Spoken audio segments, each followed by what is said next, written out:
Good morning to everyone, dear students. Today is lecture number 23. आज हम जो lecture number 23 पे डिस्कस करने वाले हैं, जो पेज नंबर 38 को ही लेंगे। तो 38 नंबर का पेज आप ओपन कर लीजिए। अभी तक आपको एक तो हमने प्रैक्टिस 1 सिखाई थी, प्रैक्टिस 2 क्या होती है, प्रैक्टिस 3 क्या होती है और प्रैक्टिस 4 आपको कैसे करनी है, यानी 4 प्रैक्टिस आपको समझा दी गई है।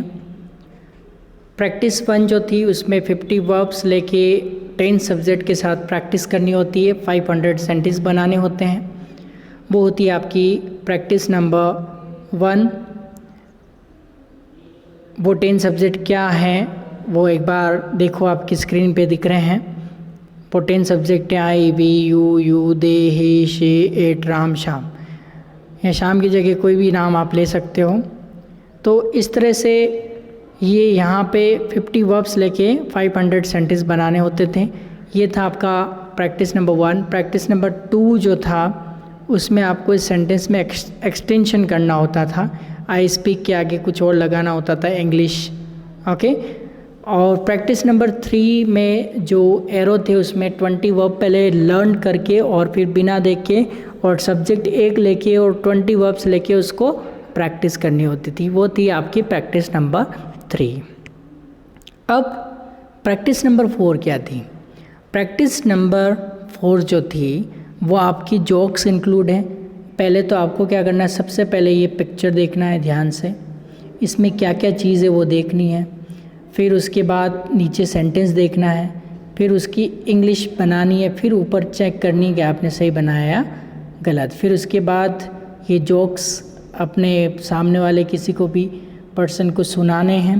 अपनी लैंग्वेज में भी सुना सकते हैं, अर्थ यही होएगा, तो आप अपनी लैंग्वेज में इसको सुना सकते हैं। उसके बाद आज के जो लेक्चर में है हम पेज नंबर 38 पे ही पढ़ेंगे हम कि इन नोट्स को आप स्पोकन के नोट्स को यूज़ कैसे करें, यानी कि प्रयास कैसे करें, यानी बुक का यूज़ कैसे करना है। ये पहले भी बता चुके हैं, फिर से एक बार आपको बता देते हैं। क्या कहा? Erudite school English conversation spoken के इन नोट्स का प्रयास कैसे करें। देखिए, इन नोट्स में आपको स्ट्रक्चर मेथड यानी कि संरचनात्मक तरीका, स्ट्रक्चरल मेथड यानी कि संरचनात्मक तरीका प्रयास के लिए दिया है। लेकिन इस प्रयास के लिए आपको कुछ चीज़ें याद रखनी बहुत बहुत बहुत ज़रूरी है। पहले आपको एरुडाइट के यू कैन स्पीक कॉन्सेप्ट 2020 की हर एक क्लास अटेंड करनी है, यानी कि हर एक लेक्चर को आपको देखना है। पहला काम तो आपको क्या करना है, हर एक लेक्चर को देखना है। देखना ही नहीं, ध्यान से देखना है और ध्यान से उसको समझना है कि उसमें क्या कहा गया है, शब्दशः फॉलो करना है। ओके। और निम्नलिखित यानी जो नीचे लिखी हुई है जो आपकी टेबल नंबर 1 में देखो, ये टेबल जो है इसके 3 पार्ट है। इसको टेबल नंबर 1 कहा है, इसको टेबल नंबर 2 कहा है और इसको टेबल नंबर 3 कहा गया, यानी कि पार्ट को हमने टेबल का नाम दिया है। ये टेबल 1 कहूँगा तो ये, टेबल 2 कहूँगा तो ये, और टेबल 3 कहूँगा तो ये आपको समझना है। तो टेबल नंबर 1 में आपको स्ट्रक्चर मेथड दी हुई। स्ट्रक्चर मेथड क्या होता है? कई लोगों ने सवाल पूछा था, किसी का डाउट आया था व्हाट्सएप पे कि सर स्ट्रक्चर मेथड क्या होता है। स्ट्रक्चर मेथड में क्या है कि हम ये लाइन से 10 सब्जेक्ट लेते हैं, 5 प्लूरल लेते हैं, 5 सिंगुलर लेते हैं और इसमें एक बार वर्ब डालते हैं, एक वर्ब की फर्स्ट फॉर्म डालते हैं और टेंस के अकॉर्डिंग चेंज होता रहता है। अब ये तो है वर्ब की फर्स्ट फॉर्म, और ये वर्ब की फर्स्ट फॉर्म में या तो एस ऐड होता है या ई एस वाला इधर कॉलम, तो स्पीक में तो केवल एस ही जुड़ेगा। ओके, तो आपको क्या करना है, यहाँ जो है ये I speak, we speak, you speak, they speak, यानी कि ये तो सब प्लूरल हो गए। अब सिंगुलर देखो, ही speaks, she speaks, it speaks, Ram speaks, Shyam speaks. तो ये स्ट्रक्चर बनाया हुआ है। स्ट्रक्चर में आप देखो हमने डिवाइड कर दिया, ये फर्स्ट 5 और नेक्स्ट 5, तो यहाँ से स्पीक ले लिया, यहाँ से स्पीक्स ले लिया, तो ये एक तरह से क्या बन गया, स्ट्रक्चर, यानी कि ढांचा बन गया, संरचना बन गई है इसमें। तो इसमें 10 वाक्य कैसे बनते हैं, इस स्ट्रक्चर से 10 सेंटेंस कैसे बने, देखो आई को स्पीक से लिंक किया तो सेंटेंस क्या बन गया, सेंटेंस क्या बना, आई स्पीक, टेबल 2 में दिया हुआ है। अब इसकी हिंदी क्या होती है, यहाँ दे रखी है, मैं बोलता हूँ। और जैसा कि सिंपल प्रेजेंट है तो ता, ती, ता है, ती है, ता है, ती है, सब में होगा। सिंपल प्रेजेंट का मतलब ये होता है, सबके पीछे ता है, ती है, ते हैं, इस तरह के शब्द होते हैं। क्लियर? तो अभी आप क्या करेंगे, टेबल नंबर 1 में आपको स्ट्रक्चर मेथड दिए और उसके 10 वाक्य कैसे बनते हैं, 10 सेंटेंस कैसे बनते हैं, वो आपको टेबल 2 में 10 वाक्य कैसे बनते हैं, यह आप देखिए। इस प्रकार टेबल नंबर 2 में उसका पूरा वाक्य कैसे होगा। अब इससे देखो 10 वाक्य कैसे बने, I speak, we speak, you speak, कैसे बने, I speak, we speak, you speak, they speak, he speaks, she speaks, it speaks, Ram speaks, Shyam speaks. ये तो 10 वाक्य कैसे बने। उसके बाद टेबल नंबर 2 में उसका पूरा वाक्य कैसे होता है, पूरा वाक्य ऐसे बन गया, हमने स्ट्रक्चर से वाक्य बना लिया। देखो सेम बनाया, I speak, we speak, you speak, they speak, he speaks, she speaks, it speaks, Ram speaks और श्याम स्पीक्स। हमने क्या किया, उसी से वो सेंटेंस बना दिया। और उसके बाद हिंदी अनुवाद भी दिया। अब हिंदी अनुवाद भी दिया, आप देखिए यहाँ पे हिंदी अनुवाद भी दे रखा है उसका। ओके, तीसरे टेबल में हिंदी अनुवाद दिया है। इसी प्रकार आप टेबल नंबर 1 को पूरे वाक्य में पढ़ने की कोशिश कीजिए। टेबल नंबर 1 में पूरे वाक्य को पढ़ने की कोशिश कीजिए, क्या लिखा हुआ है, इसको कैसे पढ़ेंगे, स्ट्रक्चर ये, तो यहाँ से इसको लिंक करेंगे, I speak, we speak, you speak, they speak. अब यहाँ से देखो ये चेंज हो गया ना, तो ये ही से स्पीक्स चल गया, she speaks, it speaks, Ram speaks और श्याम स्पीक्स। इस तरह से हम यहाँ पे यूज़ कर सकते हैं। क्लियर? चलिए अब आगे क्या बताएं कि पूरा वाक्य पढ़ने की कोशिश कीजिए। अधिक प्रयास के लिए आप चाहें तो उसका भाषांतरण यानी कि ट्रांसलेशन यानी कि अनुवाद तरीका भी उसी समय तुरंत काम में ले सकते हैं। निम्नलिखित टेबल की अच्छी पढ़ाई कीजिए और उसके बाद आगे के टेबल भी इसी प्रकार पढ़िए।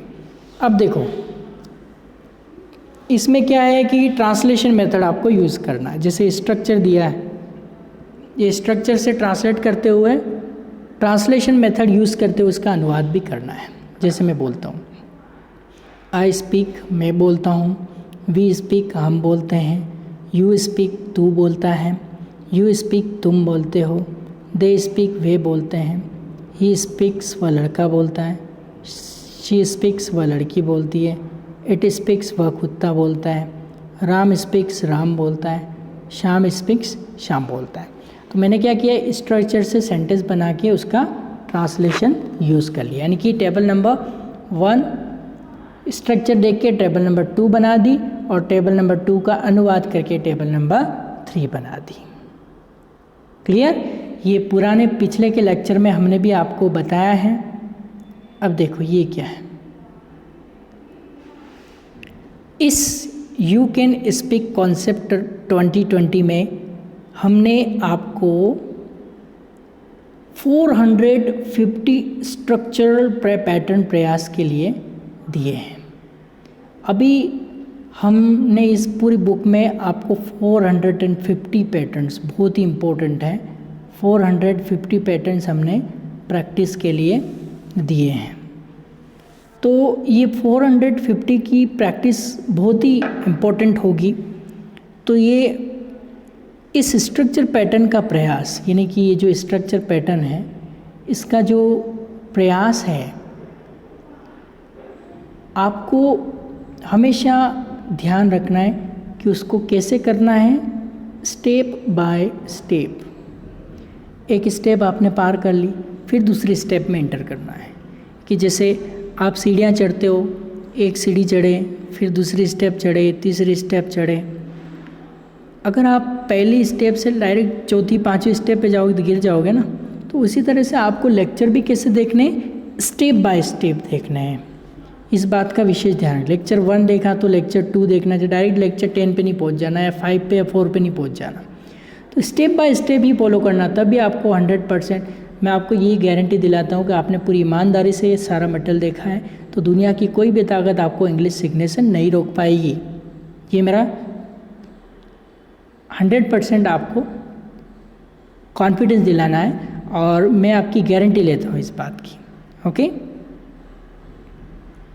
अगर आपका प्रयास का क्रम जो है वो थोड़ा भी बदलता है, यानी कि थोड़ा भी अगर उसमें चेंज आ जाता है, ये ध्यान रखना, जो स्टेप बाय स्टेप है वैसे ही आपको फॉलो करना है, लेकिन थोड़ा भी अगर चेंज होगा तो आपकी क्या हो जाएगी, गड़बड़ी हो जाएगी। प्रैक्टिस में, इंग्लिश सीखने में क्या हो सकती है, गड़बड़ी हो सकती है। तो आपको क्या करना है, स्टेप बाय स्टेप ही इसको फॉलो करना है। इसलिए इन नोट्स, ये नोट्स पढ़ने से पहले जो हमारी एरुडाइट, हमारी आपसे रिक्वेस्ट है कि आप जो हम एरुडाइट की अभी फ़िलहाल डायरेक्ट क्लासरूम तो है नहीं, तो हम ये लेक्चर में आपको दे रहे हैं। तो यहाँ पे 30 घंटे के बजाय आप ये समझिए कि अभी 21 लेक्चर्स आपके पास आ चुके हैं। तो 30 घंटे के लेक्चर्स तो इस बार नहीं हो पाए, लेकिन अभी जो 21 लेक्चर्स अभी आपको दिए हैं वो उसकी आपको ज़रूर हेल्प लेनी है। उसके बाद ही आपको ये आगे की लर्निंग समझ में आएगी। अभी तक भी आपने अगर पुराना कोई वीडियो, पुराना कोई लेक्चर आपने अगर जंप किया है तो फिर आपको समझ में नहीं आएगा। आप खुद रिस्पॉन्सिबल रहेंगे इसके लिए। तो आपको क्या करना है, कोई भी वीडियो जंप नहीं करना है। पहले लेक्चर नंबर जैसे 2 नहीं देखने लग जाना है, या 5 नहीं देखने, 5 में क्या बोले हैं सर, 10 में क्या सिखाया है, 15 में क्या सिखाया है, ऐसे नहीं, स्टेप बाय स्टेप आप आगे चलो। थोड़ा सा प्रयास लगेगा लेकिन लाइफ टाइम का आराम हो जाएगा। हमेशा एक चीज़ ध्यान रखिए, थोड़ा सा परिश्रम और जिंदगी भर का आराम अगर आप चाहते हैं तो आप इंग्लिश कॉन्वर्सेशन की बुक को घोल के पी जाइए, हर टेक्निक को सही से समझिए। मैं फिर आपका करियर, मैं गारंटी लेता हूँ कि आप 100% अपना करियर बना लोगे। और करियर में इंग्लिश का कितना इम्पोर्टेंट है ये तो आपको पता ही होगा। तो अभी आप क्या करेंगे, स्टेप बाय स्टेप चलेंगे। 2 बातें ध्यान रखेंगे, एक तो स्टेप बाय स्टेप चलेंगे, जंप नहीं करेंगे वीडियोस को, नहीं तो आप क्रम बदल जाएगा तो गड़बड़ी हो जाएगी। फिर आप मुझे मत कहना है कि सर मुझे तो आया नहीं है। तो स्टेप बाय स्टेप ही आपको आगे चलना है। इसलिए ये नोट्स पढ़ने से पहले हमारी जो हैं वो 30 घंटे की आपको लेक्चर्स की मदद लेनी है। स्ट्रक्चर पैटर्न का प्रयास करते समय ये जो सब्जेक्ट है, जिसे आप, ये पूरा पैटर्न है, ये इनमें आपको कोई प्रॉब्लम नहीं होगी। आई में प्रॉब्लम नहीं, मैं, वी, हम, यू, तू, यू, तुम, दे, वे, ही, वह लड़का, शी, वह लड़की, इट, ये जो इट हैं यहाँ पे आपकी थोड़ी प्रॉब्लम आ जाती है। तो इट इस कर्ता में आपकी थोड़ी गड़बड़ी हो जाती है। तो इसलिए यह व्यक्तिगत सर्वनाम कोई एक वचन प्राणी के लिए, निर्जीव वस्तु के लिए, कोई चीज़ है उसके लिए हम बता सकते हैं। ठीक है, तो जैसे मान लो टेबल है, कुर्सी है, कंप्यूटर है, ये निर्जीव कोई चीज़ है, वस्तु है, उनके लिए एक वचन प्राणी जैसे टाइगर हैं, और भी कोई गधा है, घोड़ा है, कुत्ता है, इस तरह से जानवर के लिए, निर्जीव वस्तु के लिए, चीज़ के लिए हम प्रयुक्त करते हैं, यानी कि यूज़ करते हैं। ओके, तो इसी प्रकार आगे के पेज में जो है वो नेम के बदले, जैसे नेम के बदले आप श्याम ले लें। एक तो नेम हमने डाला हुआ है राम, और फिर सेकंड मान लो यहाँ पे नेम डाला कई बार, तो यहाँ पे आप श्याम ले लो, लता ले लो, गीता ले लो, सीता ले लो, जो आपको अच्छा लगे। नहीं, एक ही लेना, पूरी प्रैक्टिस में वही चलना चाहिए। नेम के बदले आप श्याम ये सब्जेक्ट लेकर प्रैक्टिस करें। यह प्रयास करते समय कर्ता के क्रम में बदलाव ना करें, बहुत ही इम्पोर्टेंट बात। अभी आप अपने हिसाब से दिमाग न लगाएं, ये 15 साल की रिसर्च और स्टूडेंट की प्रॉब्लम को ध्यान में रखते हुए हमने ये सब्जेक्ट का क्रम बनाया है। इस क्रम में आपको बिल्कुल भी बदलाव नहीं करना है। जो क्रम रहेगा, इस बात को हमेशा 100% सेव कर लीजिए अपने दिमाग के अंदर कि जो कर्ता में है वो बदलाव भूल के भी ना करें। ये 10 सब्जेक्ट चलेंगे तो ये ही चलेंगे, इसमें बदलाव नहीं होगा। ओके, कर्ता का क्रम कैसे होगा ये आपको अच्छी तरह बताया, बार बार बताते हैं। प्लूरल में हमने रखे हैं आई, वी, यू, दे, ये तो हमने रखे हैं प्लूरल में। ओके, और नेक्स्ट 5 में जो हमने रखे हैं ही, शी, एट, राम, श्याम, ये सब सिंगुलर में रखे हैं। ओके, तो कर्ता का क्रम यही होगा, क्या होगा? I, we, you, they, he, she, it, Ram, Shyam. पता चला कैसे पढ़ा मैंने? देखिए, I, we, you, they, he, she, it, Ram, Shyam. फिर से थोड़ी स्पीड बढ़ाइए ऐसे बोल बोल के। I, we, you, they, he, she, it, Ram, Shyam. I, we, you, they, he, she, it, Ram, Shyam. इस तरह से आपको क्या करना है? प्रैक्टिस करनी है। और पिछले, ये तो एक बेसिक था, आपका पड़ाव था, लेकिन इसके पहले जो हैं वो आपको क्रम क्या होता है ये ध्यान रखना है। और प्रैक्टिस 1, प्रैक्टिस 2, प्रैक्टिस 3 और प्रैक्टिस 4 में जो बातें जो लेक्चर में बताई हुई है, इसको आपको बहुत ही अच्छे से फॉलो करना है। और यही क्रम आपको अपनाना है पूरी इंग्लिश लैंग्वेज में। क्या क्रम रहेगा? I, we, you, they, he, she, it, Ram, Shyam, यही क्रम रहेगा। इसमें बदलाव ना करें, कर्ता के क्रम में सीक्वेंस में बदलाव ना करें, नहीं तो आपकी गड़बड़ी हो जाएगी। तो आप अभी यही चीज़ ध्यान रखिए और इसकी प्रैक्टिस करेंगे। तो प्रैक्टिस 1, प्रैक्टिस 2, प्रैक्टिस 3 और प्रैक्टिस 4 ज़रूर देखें, नहीं तो आपके कुछ समझ में नहीं आएगा आगे के आने वाले लेक्चर में। तो आप ज़रूर देखिएगा। हमने जो 19 नंबर का जो लेक्चर था, 19 नंबर का लेक्चर प्रैक्टिस 1 के लिए बनाया था। उसी तरह से जो 20 नंबर का जो लेक्चर था वो प्रैक्टिस 2 के लिए पेज नंबर 36 पे बनाया था। और लेक्चर 21 बनाया था हमने प्रैक्टिस 3 के लिए पेज नंबर 37 पर। और प्रैक्टिस 4 के लिए 22 नंबर का लेक्चर हमने बनाया था। और ये है लेक्चर नंबर 23, ये पड़ाव आ चुका है। अब हमारी स्पीड प्रैक्टिस, टंग प्रैक्टिस बहुत ही फास्ट चलेगी। तो अभी तक अगर आपने इस पुराने वीडियो के कॉन्सेप्ट क्लियर नहीं किए तो पहले वो क्लियर कीजिए। स्टेप बाय स्टेप ही आगे जाना है और आगे नहीं बढ़ना है, ठीक है। तो आज की क्लास में हम यहीं तक पढ़ेंगे, यानी कि लेक्चर 23 जो हैं आज आपका ये कंप्लीट हो चुका है। तो 23 में पेज नंबर 38 तक हम पढ़ा चुके हैं। पेज नंबर 38 तक अगर आपको कोई समस्या आती है, दिक्कत आती है, तो आप व्हाट्सएप कर देना, व्हाट्सएप पे भेज सकते हैं अपनी प्रॉब्लम्स। मुझे इंतज़ार रहेगा आपकी प्रॉब्लम्स का। और ये इमेजेस की अच्छी तरह से आप प्रैक्टिस करते जाएं। All the best, God bless you, have a nice day. Keep practising, और टंग प्रैक्टिस भी अच्छे से आपको करते रहना है। All the best, God bless you.